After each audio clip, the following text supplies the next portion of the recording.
We expect the new financial year to begin on a high note. And we are not talking about the promotions and increments that most of you will get, but the list of upcoming two-wheelers that will be launched in April 2023. From small size commuters to big bikes, almost every segment will witness a new entrant. Although the entire list is very interesting, the one we'll talk about towards the end of the video is something a lot of you have been waiting for. So without any further ado, let's get down to the business and check out the list of upcoming two-wheelers for April 2023. Hang on till the end of the video, and if you like it, hit on the like button and share it with your friends, family and with whoever you can. And if you haven't already, subscribe to our channel and hit on the bell icon to not miss out on any of the interesting two-wheeler updates. The first motorcycle in this list, the one which we all are really excited about, is the KTM 390 Adventure, the updated version of the bike which is likely to get spoke wheels and perhaps adjustable suspension. While the existing 390 Adventure is a very capable ADV, one element which a lot of off-road enthusiasts have been asking for are spoke wheels. Now, spoke wheels give you clear advantage off the road over alloy wheels in terms of flex, durability and ease of repair. That's not to say that the alloy wheels in the existing model are not strong, because I remember when I had ridden the motorcycle in Ladakh a few months back, and I really thrashed the motorcycle off-road, which a lot of my teammates also did. But the alloy wheels are really strong and no one faced the issue of the alloy wheels breaking. However, for people who go a little faster, more aggressive and more hardcore off-road, they always prefer spoke wheels. And from the international model that has been unveiled, we know that this bike won't get tubeless tires, rather it will be tube type tires, and the tire type will also be knobbier as compared to the existing Tourance Metzlers which we get in the motorcycle. Now, in November last year, we had revealed that our sources had revealed that the updated KTM 390 Adventure will be launched soon, and this was followed by the international unveil of the motorcycle in February with spoke wheels and these knobbier tires, and that's a clear indication that the updated 390 Adventure will be launched anytime soon. As for the adjustable suspension, that's something a lot of Indians have been asking for, and the international spec model has been getting it since the beginning, since the first gen motorcycle or the first iteration of the motorcycle was unveiled, but it never made it to India due to the price sensitivity of the Indian market. Now, with adjustable suspension, the riders will get a lot of flexibility in terms of adjusting rebound, compression and damping, and now, as we know, the existing iteration of the bike gets firm suspension. You really have to gun the motorcycle through trails or bad roads to actually exploit the suspension, make it work and have a comfortable ride. But with the adjustability that will be on offer, you should be able to make it softer, a little firmer if you want to. So that's one of the main benefits that adjustable suspension will bring, but we are not really sure if adjustable suspension will come with spoke wheels anytime soon or it will come at a later stage. We are not sure about that yet. So as for the pricing, with adjustable suspension and spoke wheels included, the overall on-road price might go up by about 30,000 rupees. As of now, the motorcycle is priced at 3.39 lakh ex-showroom. The next motorcycle comes from the big bike segment, and that's the Triumph Street Triple, the 2023 iteration, and there will be two versions of this motorcycle, the R and the RS. The S trim, which was there before, is no longer there in Triumph's portfolio. Now, Triumph was supposed to launch these bikes on 15th March last month, but for some reason they had to postpone the launch, and now the 2023 models will be launched in India anytime soon. Now, our regular readers and viewers will know that we have ridden both the versions of the motorcycle in Jerez, Spain in February, and the detailed review of these bikes are there on the website and YouTube channel. You can check them out whenever you want. Now, during the media ride, during the media presentation, Triumph was claiming that the new R is very close to the previous RS version, while the new RS is much better now. And when we rode the bikes, we knew that they weren't exaggerating. The RS around the racetrack and the R on street roads felt so much better than the previous bikes, may it be in terms of engine performance, in terms of handling, in terms of intrusion of electronics. And I can assure you that both these motorcycles are some of the best middleweight naked bikes I've ridden so far. Both bikes are now visually sharper and more aggressive than before. From the front to rear, the bodywork has been chiseled to look more athletic and imposing. However, the changes go beyond the skin.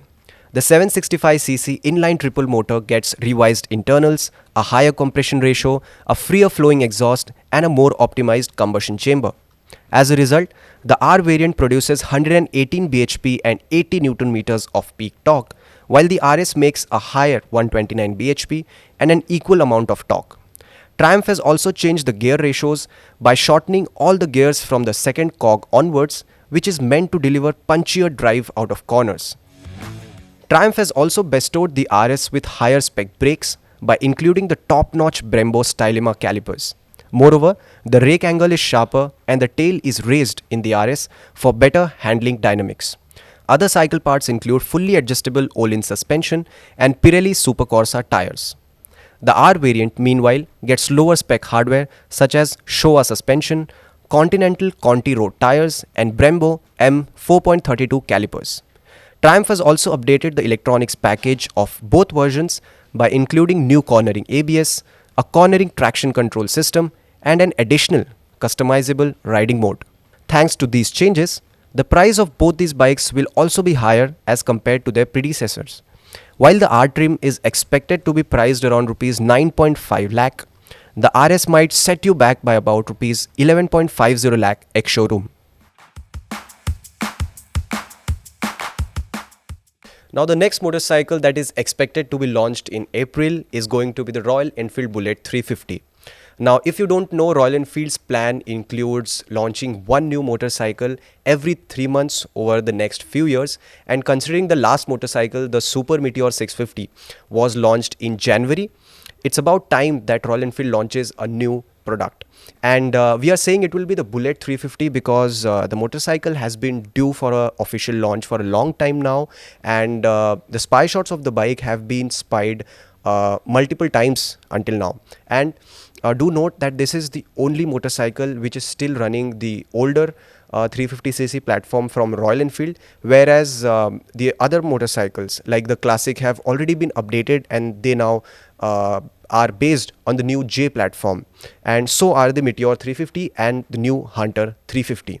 Now, with the introduction of this platform, there are a lot of refinements and improvement that we have seen, especially in the Classic 350, in terms of engine refinement, in terms of the lower vibrations. Even if you are riding the motorcycle at 110, there are barely any vibrations, which we have witnessed while using the Classic 350 as our long-term motorcycle. And that's the same case with the Meteor 350 and the Hunter 350 as well.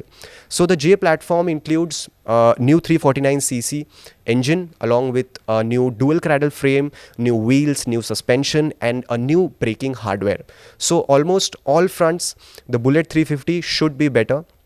But we are not expecting the Bullet 350 to be exactly the same as the Classic 350 now in terms of engine and gear ratios, the gearbox. It might be identical to the Classic, but the braking hardware, the suspension tuning might be slightly different, and the wheels and the tire size as well. As we know, the previous gen Classic and Bullet, they were different in terms of the width of wheels, and it might be the same case with the next generation Bullet as well. Apart from that, as we have observed with the Classic 350, the new Bullet 2 might be better in terms of features. So we might see maybe a semi-digital console with a smaller LCD display attached with the round analog display, and maybe a USB charger as well. As for the pricing of the motorcycle, as of now, it starts from 1.51 lakh ex-showroom, but with the set changes, it might go up by about 10 to 15,000. And About the positioning of the motorcycle, previously the Bullet 350 was the most affordable entry-level model in Royal Enfield's lineup. But with the introduction of the Hunter 350, which is now the most affordable bike, the new Bullet will sit between the Hunter and the Classic in Royal Enfield's portfolio. Besides all the two-wheelers that I mentioned until now, there will be a lot of two-wheelers will be updated in accordance with phase 2 of BS6 emission norms. Now phase 2 mandates inclusion of OBD system, which is onboard diagnostic system. Now what is that, you ask? So from BS4 to BS6 transition, the engines of every two-wheeler was updated to lessen the harmful pollutants like nitrogen oxide and particulate matter. But once these engines were updated, they were tested in laboratories and they were rolled out on the road. But what will happen now is that every engine will have OBD system, onboard diagnostics, and with the help of which in real world the level of emissions will be tracked. Now, a lot of two-wheelers have already been updated in accordance with phase 2 of BS6 emission norms like the Honda SP125 and the Suzuki Axis 125. But the list of two-wheelers that are yet to be updated is even longer now. So we might see the new KTM Duke series, TVS Apache range, and maybe the Bajaj Pulsar series also being launched this month. Now, from BS4 to BS6 transition, the changes which were made to the engine were pretty visible, like the inclusion of a larger catalytic converter.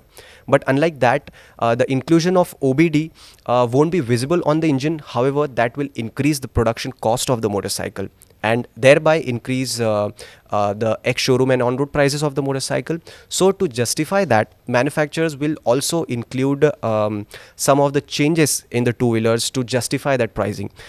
For example, Yamaha recently launched the FZX and the MT-15 and included traction control system apart from including OBD2 system, which justified the price hike, and we'll witness the same kind of change in a lot of two-wheelers which will be coming as per the BS6 phase 2 transition. So that was the list of two-wheelers that are expected to be launched in April 2023. That's all from my side for this video. However, do let us know in comments what are your opinions about these two-wheelers, and if there is any one particular two-wheeler you are eagerly waiting for. And do not forget to like and share this video and subscribe to our channel and hit that bell icon.